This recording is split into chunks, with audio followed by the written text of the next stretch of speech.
When I entered Chinatown, the biggest challenge that I encountered was the language barrier. The only language that I can speak and understand is English, so I found it frustrating not being able to read the signs. As I was walking into Chinatown, I found myself thinking about the culture and traditions of the Chinese people. I was in an environment that I was totally unfamiliar with. The street was very culturally diverse. The signs and shops were displayed in Chinese, and I was paying attention to the artwork.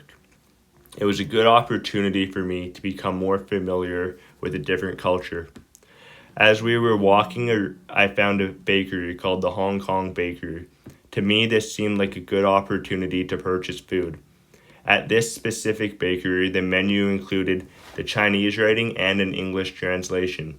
I got a chocolate cake, which was very good, and I tried bubble tea for the first time.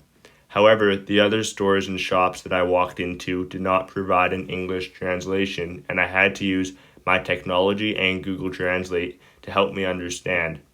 My experience in Chinatown had me thinking back to the video game Inside that we played and discussed in class.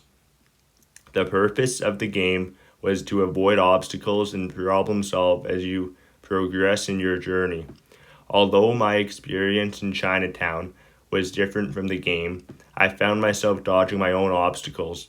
There was a large homeless population, and I had to make sure that I kept my head on a swivel I had to be aware of my surroundings to ensure that I remained safe.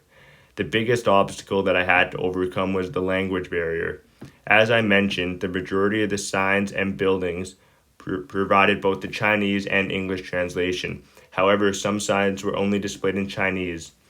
In order to get a translation, I relied on Google Translate and by using context to assist me with the language barrier. Without technology, I would have struggled immensely and would not have been able to safely and properly navigate my way through Chinatown. I also made a comparison to the dystopian film The Hunger Games, which consists of different districts with varying wealth and social classes. Similarly to how Edmonton is divided into different subdivisions, and some are more wealthy and have better technology than others. Chinatown had a large homeless population, and it is not as safe and wealthy as some other areas within the city.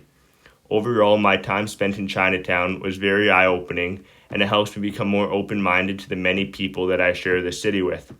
Another big takeaway for me is how helpful technology can be when navigating an area that you are unfamiliar with. Whether it is by getting directions or translating signs, technology played a crucial role in my ability to have an enjoyable time in Chinatown.